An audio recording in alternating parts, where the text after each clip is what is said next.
Hello friends, welcome to SSC trick. SSC trick का ये fifth part है जिसमें आज हमने कुछ एसएससी एमटीएस 2017 के क्वेश्चंस लिए हुए हैं। देखिए, जीके तैयार करने का ये सबसे बेस्ट तरीका है, जिससे आप जो है क्वेश्चंस के माध्यम से आपको रिटेन करने में आसानी रहती है। तो देखते हैं आज के कौन कौन से क्वेश्चंस हैं जिनको आज हम देखेंगे, उसके साथ आपको ट्रिक से याद कराने की भी कोशिश करेंगे। ठीक है, पहला क्वेश्चन है जैसे आपका कि व्हाट इज़ उबंटू। उबंटू क्या है? एक ऑपरेटिंग सिस्टम है कि प्रोग्रामिंग लैंग्वेज है कि माइक्रो प्रोसेसर है कि इनमें से कोई नहीं। तो उबंटू जो है कोई एक ऑपरेटिंग सिस्टम है। ऑपरेटिंग सिस्टम होता क्या है, इसको जान लेते हैं। ऑपरेटिंग सिस्टम एक जरिया है जिसकी सहायता से हम अपनी बात कंप्यूटर हार्डवेयर तक पहुंचा पाते हैं या हार्डवेयर को कमांड दे पाते हैं। ऑपरेटिंग सिस्टम हार्डवेयर और हमारे यानी यूजर्स के बीच एक पुल का काम करता है। बिना ऑपरेटिंग सिस्टम के कंप्यूटर या मोबाइल आदि सिर्फ एक खाली डब्बा है।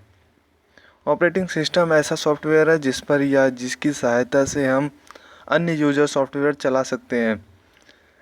देखिए, कंप्यूटर के लिए ऑपरेटिंग सिस्टम जो होता है Windows 98, Windows 2000, Windows XP, Windows Vista, Windows 7, Windows 8, Windows 10, Mac operating system, Linux, MS DOS. और मोबाइल के लिए एंड्रॉयड, एप्पल के लिए iOS, ब्लैकबेरी के लिए ब्लैकबेरी 10, विंडोज़ और सिम्बियन। देखिए, जब आप कंप्यूटर लेके आते हैं तो उसमें या तो विंडोज़ होता है या तो आपको विंडोज़ रखना पड़ता है। जैसे बहुत सारे एंड्रॉयड होते हैं, एंड्रॉयड में आप कई सारे सॉफ्टवेयर इंस्टॉल करते हैं। तो उन सॉफ्टवेयर जो इंस्टॉल करते हैं उनको चलाने के लिए भी एक सॉफ्टवेयर की ज़रूरत पड़ती है। ठीक है, एक सॉफ्टवेयर होता है जो सारे सॉफ्टवेयर को चलाता है। एक बेसिक सॉफ्टवेयर तो आपको ज़रूरत पड़ती है सबको रन कराने के लिए, तो उसी को बोलते हैं सिस्टम सॉफ्टवेयर या फिर बोलते हैं ऑपरेटिंग सिस्टम। ठीक है, तो एंड्रॉयड भी आपका एक तरह का ऑपरेटिंग सिस्टम है जो बाकी सॉफ्टवेयर को रन कराता है। इसी तरह से उबंटू जो है लिनक्स से निकला हुआ एक ऑपरेटिंग सिस्टम है। लिनक्स एक ऑपरेटिंग सिस्टम है कंप्यूटर का जिससे निकला हुआ। उबंटू का उतना फेमस नहीं है, इसीलिए जो है लोगों को पता नहीं होता। तो उबंटू भी क्या है, एक ऑपरेटिंग सिस्टम है। ठीक है, नेक्स्ट क्वेश्चन आपका, which country will host the cricket world cup 2023। 2023 का विश्व कप क्रिकेट का कौन मेज़बानी करेगा? तो ये आपका ऑप्शन है India, Pakistan, Sri Lanka, West Indies. तो इसकी मेज़बानी करेगा इंडिया। 2019 का तो आपको पता ही होगा कि इंग्लैंड करेगा। इंग्लैंड और वेल्स मिलके जो है 2019 का विश्व कप का मेज़बानी करेंगे। तो ये आपको पता होना चाहिए। नेक्स्ट क्वेश्चन है आपका, which one of the following is commonly known as pond silk. ठीक है, सारे क्वेश्चन जो है एमटीएस में आए हुए क्वेश्चन है, अच्छे क्वेश्चन है।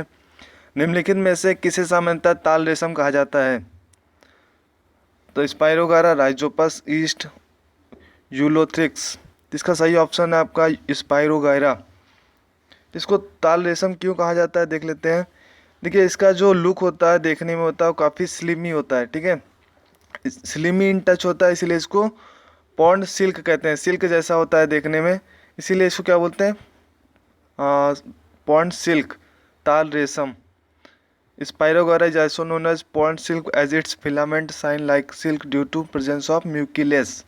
ठीक है, म्यूकिलेस की प्रेजेंस होने के कारण इसको क्या बोलते हैं, पॉन्ड सिल्क।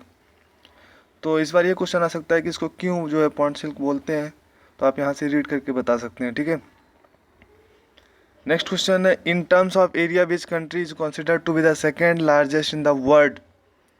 क्षेत्रफल की दृष्टि से दूसरा विश्व का सबसे बड़ा देश कौन सा है? तो ये आपका रसिया, कनाडा, इंडिया, चाइना में से कनाडा है।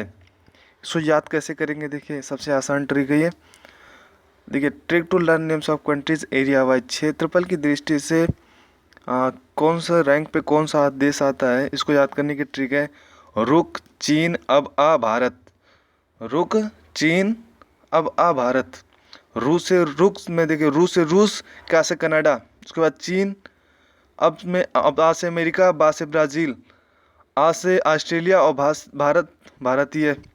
तो पहले नंबर पे रूस, दूसरे पे कनाडा, तीसरे पे चीन, चौथे पे अमेरिका, पांचवें पे ब्राज़ील, छठे पे ऑस्ट्रेलिया और सातवें पे भारत। क्षेत्रफल की दृष्टि से भारत का 7वां नंबर है। ठीक है, ये भी क्वेश्चन आ सकता है कि क्षेत्रफल की दृष्टि से भारत किस नंबर पे है, तो भारत जो है वो 7वें नंबर पे है। क्षेत्रफल की दृष्टि से भारत 7वें नंबर पे है। रुक चीन अब आ भारत। नेक्स्ट है आपका person suffering from myopia are advise to use. जिनको मायोपिया होता है, जो मायोपिया से ग्रस्त होते हैं, उनको कौन सा लेंस उपयोग करने की सलाह दी जाती है? Concave lens, convex lens, bifocal lens, none of the option is correct. इसका सही आंसर है कॉनकेव लेंस, अवतल लेंस। अवतल लेंस दिया जाता है उनको, जिससे उनको मायोपिया में दिक्कत ना हो। देखिए इसको डिटेल में समझ लेते हैं, ये डायग्राम से आपको क्लियर हो जाएगा। देखो ये पीछे रेटिना होता है जिस पर आपकी इमेज बनती है, ठीक है। तो रेज अगर रेटिना पे गिरता है तो ओके है, लेकिन मायोपिया में क्या होता है कि रेज जो है रेटिना से थोड़ा पहले जो है फॉल करती है, इससे पहले गिरती है, तो फोकल लेंथ आपका पहले आ जाता है, इसीलिए इमेज जो है आपको दूर की चीज़ें नहीं दिखाई देती। मायोपिया को बोलते हैं शॉर्ट साइटेडनेस, जिसमें दूर की चीज़ें नहीं दिखती, धुंधली दिखती है, और पास की चीज़ें आपको क्लियर दिखती है। तो इसको करेक्ट करने के लिए हम इसको अवतल लेंस, कॉनकेव लेंस का यूज करते हैं। कॉनकेव लेंस कुछ इस तरह से होता है, देखिए। तो यहाँ पे क्या होता है, अब ये करेक्ट हो गया, यहाँ पे रेटिना पे इमेज बनेगी आपकी। इसी तरह से हाइपरमेट्रोपिया में क्या होता है कि यहाँ पे जो है रेटिना के पीछे इमेज बनती है, रेटिना के पीछे इमेज बनती है, जो रेज होता है वो पीछे गिरती है, फोकल लेंथ आपका पीछे चला जाता है। तो इसमें जो आपको कॉन्वेक्स लेंस का यूज करना होता है। कॉन्वेक्स लेंस मतलब उत्तल लेंस, ठीक है। तो कॉन्वेक्स लेंस से आप इसको करेक्ट कर सकते हैं, ठीक है। नेक्स्ट है आपका which of the following metals have not been discovered from the Harappan sites so far. Harappa कालीन स्थलों में अभी तक किस धातु की प्राप्ति नहीं हुई है? कॉपर, गोल्ड, सिल्वर, आयरन, तांबा, स्वर्ण, चांदी, लोहा, किसकी अभी तक प्राप्ति नहीं हुई है?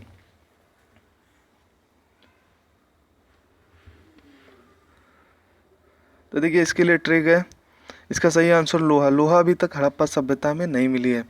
इसको आप ऐसे याद कर सकते हैं, हड़प्पा सभ्यता के लोग इन धातुओं से परिचित थे। सोचता सिटी, सो से सोना, चा से चांदी, ता से तांबा, सी से शीशा, टी से टिन। सोचता में सोना, चांदी, तांबा, सिटी में शीशा, टिन, ठीक है। तो ये आपको याद होना चाहिए, सोचता सिटी। सोचता सिटी, सोना, चांदी, तांबा, शीशा, टिन। सोचता सिटी, हड़प्पा के लोगों को इन धातुओं का ज्ञान था, इसके अलावा उनको किसी धातु का ज्ञान नहीं था। तो ये आए हुए क्वेश्चन है, MCSC MTS में SSC ने पूछा है। SSC के लगभग सारे एग्जाम्स में सिमिलर क्वेश्चंस होते हैं, थोड़ा बहुत अंतर होता है। तो देखिए अच्छे क्वेश्चंस तैयार करने चाहिए, ऐसे क्वेश्चंस नहीं जिसमें आप पूछे तैयार पढ़ रहे हैं कि ताजमहल कहाँ पे है, आगरा में है, भारत की राजधानी क्या है, दिल्ली।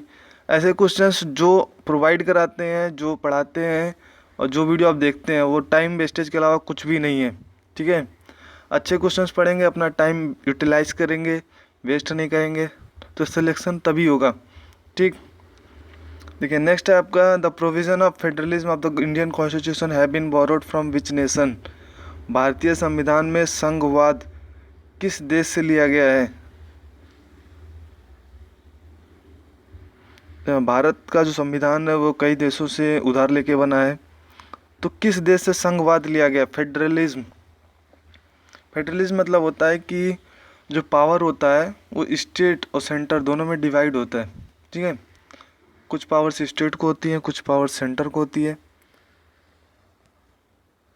तो इसका सही आंसर है कनाडा। देखिए ये काफ़ी छोटा छोटा लिखा है, मैं समझा देता हूँ। यूके से आपका लिया गया, प्रेसिडेंट और पीएम का जो पोस्ट होती है वो यूके से है, ठीक है। बाई कैमरल, ये भी यूके से है। By cameral parliament, lower house more powerful, ये भी यूके से है। स्पीकर लोकसभा में यूके से है, ठीक है। यूएस से आपको पता है कि मौलिक अधिकार फंडामेंटल राइट्स यूएस से है, रिटन कॉन्स्टिट्यूशन यूएस से है, और यूएसएसआर जो कि रसिया पहले यूएसएसआर बोलते थे, वहाँ से मौलिक कर्तव्य 5 ईयर प्लान, ये चीज़ें ली गई हैं।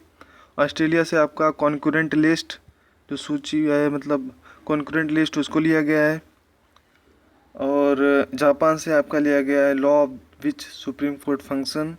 जर्मनी जो है इमरजेंसी प्रोविज़न, जर्मनी से लिया गया है। और कनाडा से आपका फेडरलिज्म लिया गया है, फेडरेशन, जिसमें कि पावर जो है सेंटर और स्टेट के बीच में रहती है, और बाकी बची हुई पावर जो है वो सेंटर को मिलती है। और आयरलैंड से पता है आपको कि नीति निर्देशक सिद्धांत directive principle of state policy, ये आयरलैंड से ली गई है। ठीक है। साउथ अफ्रीका से आपका लिया गया है राज्यसभा के मेंबर्स को इलेक्ट करने का और amendment of the constitution article 368, ये साउथ अफ्रीका से लिया गया है। लिबर्टी इक्वलिटी फ्रेटर्निटी, ठीक है, ये फ्रांस से लिया गया जो कि आपके प्रेम्बल में लिखा हुआ है। ओके। नेक्स्ट क्वेश्चन है who is the author of the book namesake. Namesake के लेखक कौन हैं? ये काफ़ी फेमस बुक है नेमसेक। अमिताभ घोष, अरुंधति राय, किरण देसाई, झुम्पा लाहिरी। तो ये झुम्पा लाहिरी की काफ़ी फेमस बुक है द नेमसेक। इस पर एक मूवी बनी है जिसमें इरफान खान और तब्बू की है, जिसमें इंडियन अमेरिकन मूवी है। तो ये झुम्पा लाहिरी की फेमस मूवी है the namesake. Which of the following folk dance forms is related to Orissa. Question number 9 है फोक डांस के ऊपर कि कौन सा लोक नृत्य उड़ीसा से संबंधित है। छऊ, तमाशा, मालाकम। No option is correct. इसमें काफ़ी बच्चे नो ऑप्शन इज करेक्ट लगा सकते हैं क्योंकि छऊ जो है वो लगभग 3 स्टेट्स का है। ठीक है, तो इसमें आप कंफ्यूज हो सकते हो। तो इसका सही आंसर जो है वो छऊ है। छऊ एक आदिवासी नृत्य जो बंगाल, उड़ीसा, झारखंड तीनों में लोकप्रिय है। ठीक है, बंगाल, उड़ीसा, झारखंड। तो उड़ीसा के लिए आप ध्यान रखना कि छऊ जो है एक फेमस लोक नृत्य है, बंगाल, उड़ीसा और Jharkhand. Next question, last question, what is the national game of Bhutan. Bhutan का राष्ट्रीय खेल क्या है? आर्करी, माउंटेनियरिंग, स्कीइंग, फुटबॉल।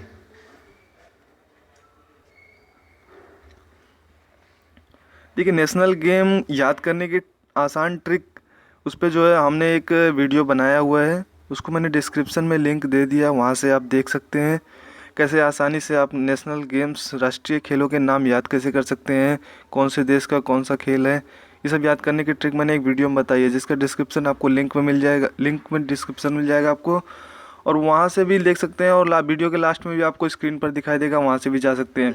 ठीक है, तो आपको वीडियो देखने के बाद आपको सारी नाम जो है आसानी से याद हो जाएंगे।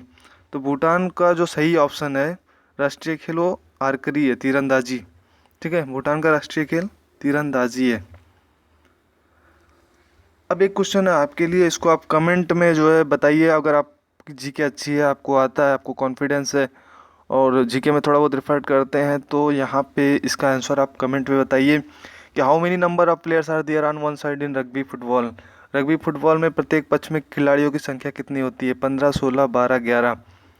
तो अपने आंसर आप कमेंट में बता सकते हैं।